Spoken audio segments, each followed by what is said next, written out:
କେନ୍ଦ୍ରାପଡ଼ାରେ ମିଳିଲା ତେଲର ସନ୍ଧାନ।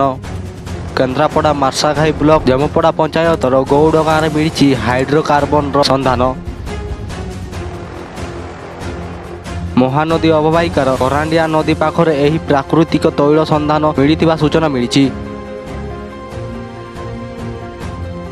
ଏନେଇ ଅଏଲ ଇଣ୍ଡିଆ କମ୍ପାନୀ କର୍ତ୍ତୃପକ୍ଷ ଓ ଜିଲ୍ଲା ପ୍ରଶାସନ ପକ୍ଷରୁ ଜମି ଚିହ୍ନଟ କରାଯାଇଛି। ଯେଉଁ ସ୍ଥାନରେ ଅଧିକ ତୈଳର ସନ୍ଧାନ ମିଳିଛି ସେହି ସ୍ଥାନର ଜମି ମାଲିକଙ୍କ ଠାରୁ ଲିଜରେ ଜମି ନିଆଯାଇଛି।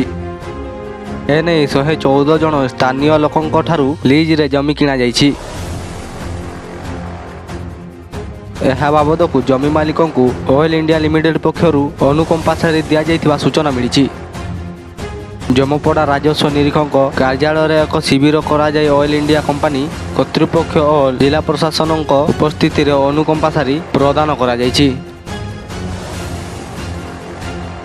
ଖୁବ୍ ଶୀଘ୍ର ମାଟି ଖୋଳିବା ଆରମ୍ଭ ସୂଚନା। ପ୍ରଥମ ପର୍ଯ୍ୟାୟରେ 145 ଫୁଟର ଡ୍ରିଲ୍ ପାଇଁ ଆବଶ୍ୟକ ହେଉଥିବା ରିକ୍ ମେସିନ୍ ସାହାଯ୍ୟରେ ପ୍ରାୟ 25 ମିଟର ମାଟି ତଳକୁ ଡ୍ରିଲ୍ କରାଯାଇ କେତେ ପରିମାଣର ତୈଳ ଗଚ୍ଛିତ ଅଛି ତାହା ଅନୁସନ୍ଧାନ କରାଯିବ।